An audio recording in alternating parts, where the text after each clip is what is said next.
um homem célebre, de Machado de Assis, voz Iba Mendes. Ah, o senhor é que é o Pestana? Perguntou Sinhazinha Mota, fazendo um largo gesto admirativo. E logo depois, corrigindo a familiaridade: desculpe meu modo, mas é mesmo o senhor? Vexado, aborrecido, Pestana respondeu que sim, que era ele. Vinha do piano, enxugando a testa com um lenço, e ia chegar à janela quando a moça o fez parar. Não era baile, apenas um sarau íntimo, pouca gente, 20 pessoas ao todo, que tinham ido jantar com a viúva Camargo, Rua do Areal, naquele dia dos anos dela, 5 de novembro de 1875. Boa e patusca viúva. Amava o riso e a folga, apesar dos 60 anos em que entrava, e foi a última vez que folgou e riu, pois faleceu nos primeiros dias de 1876. Boa e patusca viúva. Com que alma e diligência arranjou ali umas danças, logo depois do jantar, pedindo ao Pestana que tocasse uma quadrilha. Não foi preciso acabar o pedido. Pestana curvou-se gentilmente e correu ao piano. Finda a quadrilha, mal teriam descansados uns 10 minutos. A viúva correu novamente ao Pestana para um obséquio muito particular. Diga, minha senhora. É que nos toque agora aquela sua polca Não Bula Comigo, nhonhô. Pestana fez uma careta, mas dissimulou depressa. Inclinou-se calado, sem gentileza, e foi para o piano, sem entusiasmo. Ouvidos os primeiros compassos, derramou-se-lhe pela sala uma alegria nova. Os cavalheiros corriam às damas, e os pares entraram a saracotear a polca da moda. Da moda. Tinha sido publicada 20 dias antes, e já não havia recanto da cidade em que não fosse conhecida. Ia chegando à consagração do assobio e da cantarola noturna.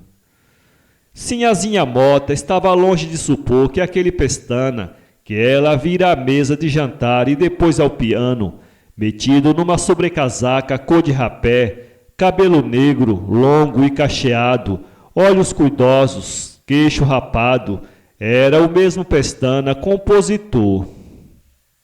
Foi uma amiga que lhe disse quando o viu vir do piano, acabada a polca. Daí a pergunta admirativa. Vimos que ele respondeu aborrecido e vexado. Nem assim as duas moças lhe pouparam finezas, tais e tantas, que a mais modesta vaidade se contentaria de as ouvir. Ele recebeu-as cada vez mais enfadado, até que, alegando dor de cabeça, pediu licença para sair. Nem elas, nem a dona da casa, ninguém logrou retê-lo. Ofereceram-lhe remédios caseiros, algum repouso. Não aceitou nada, teimou em sair e saiu. Rua fora caminhou depressa, com medo de que ainda o chamassem. Só afrouxou depois que dobrou a esquina da Rua Formosa. Mas aí mesmo esperava-o a sua grande polca festiva. De uma casa modesta à direita, a poucos metros de distância, saíam as notas da composição do dia, sopradas em clarineta. Dançava-se. Pestana parou alguns instantes, pensou em arrepiar caminho, mas dispôs-se a andar, estugou o passo, atravessou a rua e seguiu pelo lado oposto ao da casa do baile. As notas foram se perdendo ao longe e o nosso homem entrou na Rua do Aterrado, onde morava. Já perto de casa viu vir 2 homens. Um deles, passando rentezinho com Pestana, começou a assobiar a mesma polca, rijamente, com brio, e o outro pegou a tempo na música, e aí foram os dois abaixo, ruidosos e alegres, enquanto o autor da peça, desesperado, corria a meter-se em casa. Em casa respirou. Casa velha, escada velha, um preto velho que o servia e que veio saber se ele queria cear. Não quero nada, bradou Pestana. Faça-me vir café e vai dormir. Despiu-se, enfiou uma camisola e foi para a sala dos fundos. Quando o preto acendeu o gás da sala, Pestana sorriu e, dentro d'alma, cumprimentou uns 10 retratos que pendiam da parede. Um só era óleo, o de um padre, que o educara, que lhe ensinara latim e música, e que, segundo os ociosos, era o próprio pai do Pestana. Certo é que ele deixou em herança aquela casa velha e os velhos trastes, ainda do tempo de D. Pedro I. Compusera alguns metotes o padre. Era doido por música, sacra ou profana, cujo gosto incutiu no moço, ou também lhe transmitiu no sangue, se é que tinham razão as bocas vadias, coisa de que se não ocupa a minha história, como ides ver. Os demais retratos eram de compositores clássicos, Cimarosa, Mozart, Beethoven, Gluck, Bach, Schumann, e ainda uns 3, alguns gravados, outros litrografados, todos mal encaixalhados e de diferente tamanho, mas postos ali como santos de uma igreja. O piano era o altar. O Evangelho da Noite estava lá aberto. Era uma sonata de Beethoven. Veio o café. Pestana engoliu a primeira xícara e sentou-se ao piano. Olhou para o retrato de Beethoven e começou a executar a sonata, sem saber de si, desvairado ou absorto, mas com grande perfeição. Repetiu a peça, depois parou alguns instantes, levantou-se e foi a uma das janelas. Tornou ao piano. Era a vez de Mozart. Pegou de um trecho e executou do mesmo modo com a calma alhures. Haydn levou-o à meia-noite e a segunda xícara de café. Entre meia-noite e 1h, Pestana pouco mais fez que estar à janela e olhar para as estrelas, entrar e olhar para os retratos. De quando em quando ia ao piano e, de pé, dava uns golpes soltos no teclado, como se procurasse algum pensamento. Mas o pensamento não aparecia e ele voltava a encostar-se à janela. As estrelas pareciam-lhe outras tantas notas musicais, fixadas no céu à espera de alguém que as fosse descolar. Tempo viria em que o céu tinha de ficar vazio, mas então a terra seria uma constelação de partituras. Nenhuma imagem, desvario ou reflexão trazia uma lembrança qualquer de Sinhazinha Mota, que, entretanto, a essa mesma hora, adormecia pensando nele, famoso autor de tantas polcas amadas. Talvez a ideia conjugal tirou a moça alguns momentos de sono. Que tinha? Ela ia em 20 anos, ele em 30. Boa conta. A moça dormia ao som da polca, ouvida de cor, enquanto o autor desta não cuidava nem da polca nem da moça, mas das velhas obras clássicas, interrogando o céu e a noite, rogando aos anjos, em último caso ao diabo. Por que não faria ele uma só que fosse daquelas páginas imortais? Às vezes, como que ia surgir das profundezas do inconsciente uma aurora de ideia. Ele corria ao piano para aventá-la inteira, traduzi-la em sons, mas era em vão. A ideia esvaía-se. Outras vezes, sentado ao piano, deixava os dedos correrem à aventura, a ver se as fantasias brotavam deles, como dos de Mozart. Mas nada, a inspiração não vinha, A imaginação deixava-se estar dormindo. Se acaso uma ideia parecia definida e bela, era eco apenas de alguma peça alheia que a memória repetia e que ele supunha inventar. Então, irritado, erguia-se, jurava abandonar a arte e plantar café ou puxar carroça. Mas daí a 10 minutos, ei-lo outra vez, com os olhos em Mozart, a imitá-lo ao piano. 2, 3, 4 horas. Depois das 4 foi dormir. Estava cansado, desanimado, morto. Tinha que dar lições no dia seguinte. Pouco dormiu. Acordou às 7 horas. Vestiu-se e almoçou. Meu senhor quer a bengala ou o chapéu de sol? Perguntou o preto, segundo as ordens que tinha, porque as distrações do senhor eram frequentes. A bengala. Mas parece que hoje chove. Chove, repetiu Pestana maquinalmente. Parece que sim, senhor. O céu está meio escuro. Pestana olhava para o preto, vago, preocupado. De repente... Espera aí. Correu à sala dos retratos, abriu o piano, sentou-se e espalmou as mãos no teclado.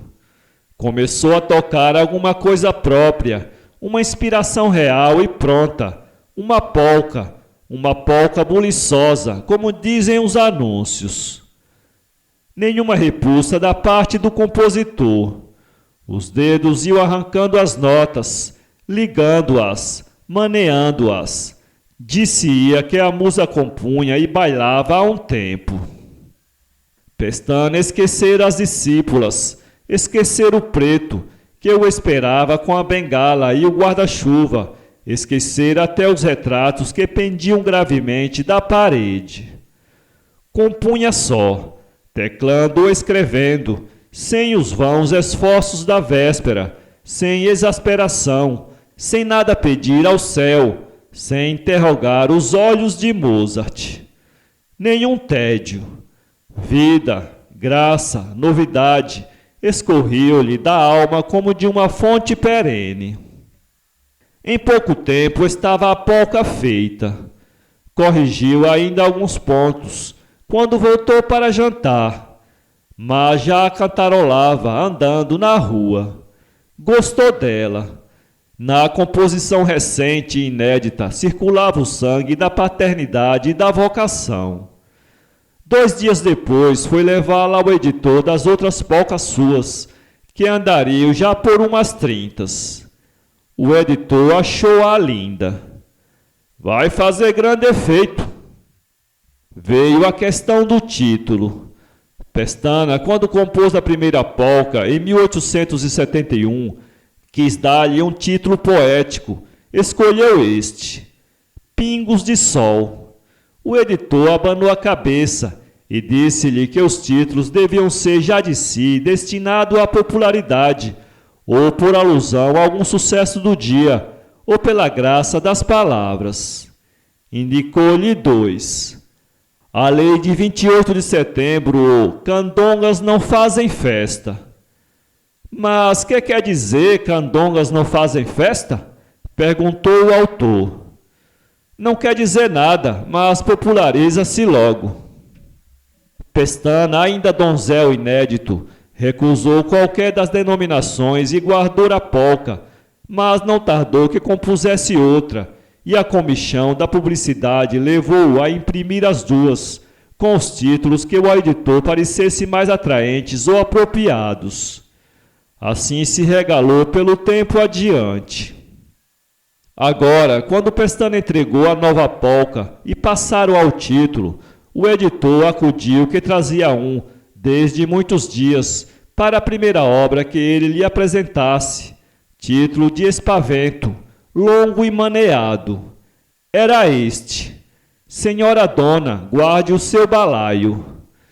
E para a vez seguinte, acrescentou, já trago outro de cor. Exposta à venda, esgotou-se logo a primeira edição.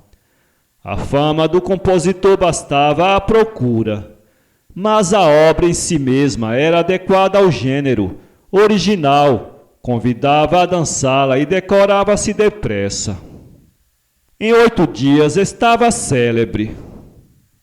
Pestana, durante os primeiros, andou deveras namorado da composição, gostava de a cantarolar baixinho, detinha-se na rua para ouvi-la tocar em alguma casa e zangava-se quando não a tocavam bem.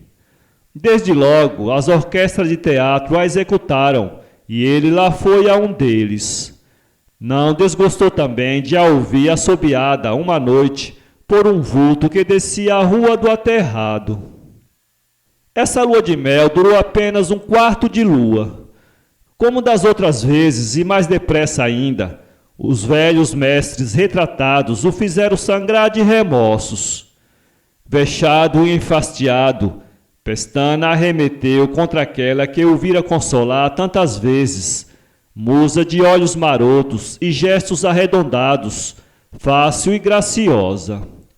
E aí voltaram as náuseas de si mesmo, o ódio a quem lhe pedia a nova polca da moda, e juntamente o esforço de compor alguma coisa ao sabor clássico, uma página que fosse, uma só, mas tal que pudesse ser encadernada entre bar e chuma. Vão estudo, inútil esforço. Mergulhava naquele Jordão sem sair batizado. Noites e noites gastou-as assim, confiado e teimoso, certo de que a vontade era tudo e que, uma vez que abrisse mão da música fácil, as polcas vão para o inferno fazer dançar o diabo, disse ele um dia de madrugada ao deitar-se. Mas as polcas não quiseram ir tão fundo. Vinham à casa de Pestana, à própria sala dos retratos, irrompiam tão prontas que ele não tinha mais que o tempo de as compor, imprimi-las depois, gostá-las alguns dias, aborrecê-las e tornar as velhas fontes, donde lhe não manava nada. Nessa alternativa viveu até casar e depois de casar. Casar com quem? Perguntou Sinhazinha Mota ao tio escrivão que lhe deu aquela notícia. Vai casar com uma viúva. Velha? 27 anos. Bonita? Não, nem feia, assim. Ouvi dizer que ele se enamorou dela, porque a ouviu cantar na última festa de São Francisco de Paula. Mas ouvi também que ela possui outra prenda, que não é rara, mas vale menos. Está tísica. Os escrivães não deviam ter espírito. Mau espírito, quero dizer. A sobrinha deste sentiu no fim um pingo de bálsamo, que lhe curou a dentadinha da inveja. Era tudo verdade. Pestana casou daí a dias com uma viúva de 27 anos, boa cantora e tísica. Recebeu-a como a esposa espiritual do seu gênio. O celibato era, sem dúvida, a causa da esterilidade e do transvio, dizia ele consigo. Artisticamente, considerava-se um arruador de horas mortas. Tinha as polcas por aventuras de petimetres. Agora sim é que ia engendrar uma família de obras sérias, profundas, inspiradas e trabalhadas. Essa esperança abotoou desde as primeiras horas do amor e desabrochou à primeira aurora do casamento. Maria, balbuciou a alma dele, dá-me o que não achei na solidão das noites, nem no tumulto dos dias. Desde logo, para comemorar o consórcio, teve ideia de compor um noturno. Chamar-lhe-ia Ave Maria. A felicidade como lhe trouxe um princípio de inspiração. Não querendo dizer nada à mulher, antes de pronto, trabalhava às escondidas. Coisa difícil, porque Maria, que amava igualmente a arte, vinha tocar com ele, ou ouvi-lo somente, horas e horas, nas salas dos retratos. Chegaram a fazer alguns concertos semanais, com 3 artistas, amigos do Pestana.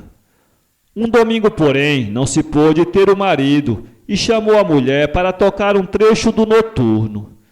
Não lhe disse o que era, nem de quem era. De repente, parando, interrogou-a com os olhos. Acaba, disse Maria. Não é Chopin? Pestana empalideceu, fitou os olhos no ar, repetiu 1 ou 2 trechos e ergueu-se. Maria sentou-se ao piano e, depois de algum esforço de memória, executou a peça de Chopin. A ideia, o motivo eram os mesmos. Pestana achara-os em alguns daqueles becos escuros da memória, velha cidade de traições. Triste, desesperado, saiu de casa e dirigiu-se para o lado da ponte, caminho de São Cristóvão. Para que lutar? Dizia ele. Vou com as polcas, viva a polca! Homens que passavam por ele e ouviam isto, ficavam olhando como para um doido. E ele ia andando, alucinado, mortificado, eterna peteca entre a ambição e a vocação. Passou o velho matadouro. Ao chegar à porteira da estrada de ferro, teve ideia de ir pelo trilho acima e esperar o primeiro trem que viesse e o esmagasse. O guarda fê-lo recuar. Voltou a si e tornou a casa. Poucos dias depois, uma clara e fresca manhã de maio de 1876, eram 6 horas. Pestana sentiu nos dedos um frêmito particular e conhecido. Ergueu-se devagarinho para não acordar Maria, que tossira toda a noite e agora dormia profundamente. Foi para a sala dos retratos, abriu o piano e, o mais surdamente que pôde, extraiu uma polca. Fê-la publicar com um pseudônimo. Nos 2 meses seguintes, compôs e publicou mais 2. Maria não soube nada. Ia tossindo e morrendo, até que expirou uma noite nos braços do marido, apavorado e desesperado. Era a noite de Natal. A dor do Pestana teve um acréscimo, porque na vizinhança havia um baile em que se tocaram várias de suas melhores polcas. Já o baile era duro de sofrer. As suas composições davam-lhe um ar de ironia e perversidade. Ele sentia a cadência dos passos, adivinhava os movimentos, porventura lúbricos, a que obrigava alguma daquelas composições. Tudo isso ao pé do cadáver pálido, um molho de ossos, estendido na cama. Todas as horas da noite passaram assim, vagarosas ou rápidas, úmidas de lágrimas e de suor, de águas de colônia e de labarraque, saltando sem parar, como ao som da polca de um grande Pestana invisível. Enterrada a mulher, o viúvo teve uma única preocupação: deixar a música, depois de compor um réquiem que faria executar no primeiro aniversário da morte de Maria. Escolheria outro emprego, escrevente, carteiro, mascate, qualquer coisa que lhe fizesse esquecer a arte assassina e surda. Começou a obra, empregou tudo, arrojo, paciência, meditação e até os caprichos do acaso, como fizera outrora, imitando Mozart. Releu e estudou o réquiem deste autor. Passaram-se semanas e meses. A obra, célere a princípio, afrouxou o andar. Pestana tinha altos e baixos. Ora achava-a incompleta, não lhe sentia a alma sacra, nem ideia, nem inspiração, nem método. Ora elevava-se-lhe o coração e trabalhava com vigor.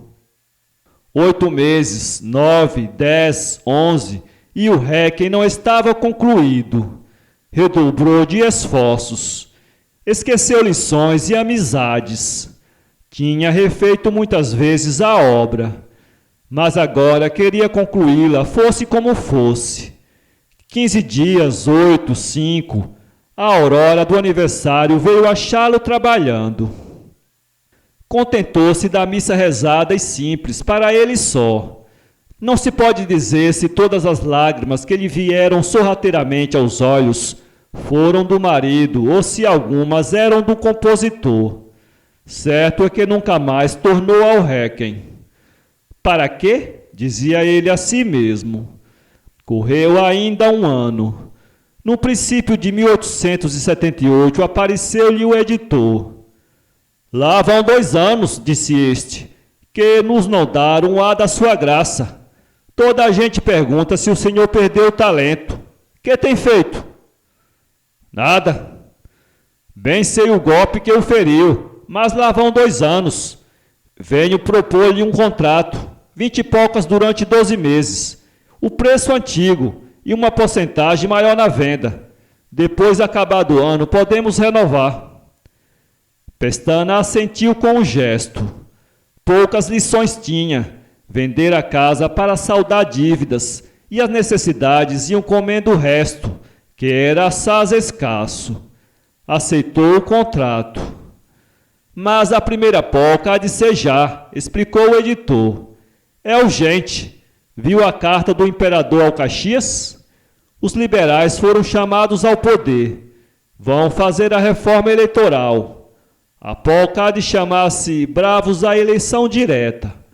Não é política, é um bom título de ocasião. Pestana compôs a primeira obra do contrato. Apesar do longo tempo de silêncio, não perdera a originalidade nem a inspiração. Trazia a mesma nota genial. As outras polcas vieram vindo regularmente.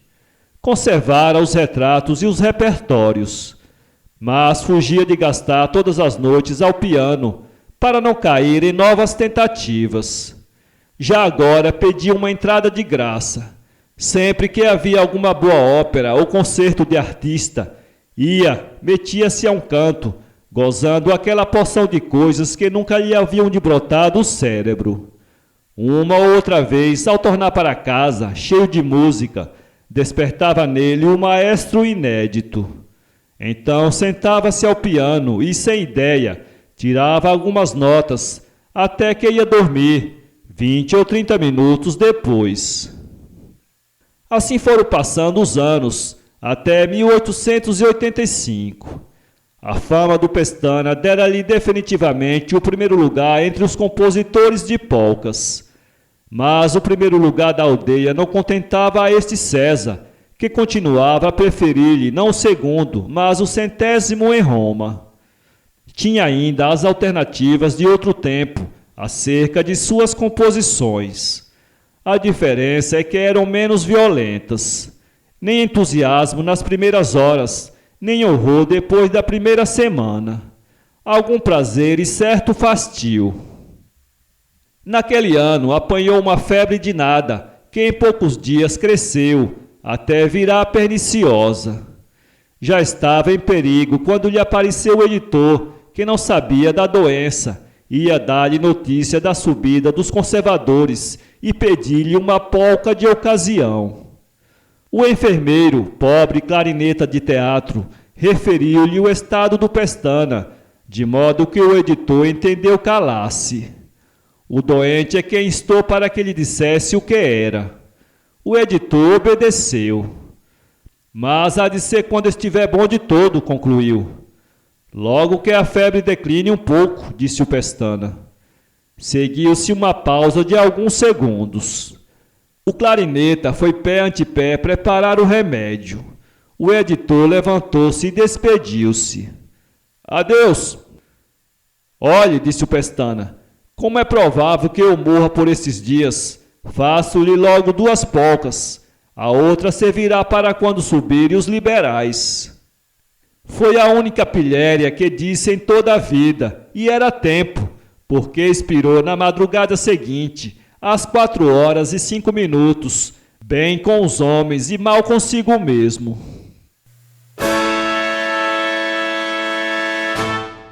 Para ler esse conto, acesse www.poeteiro.com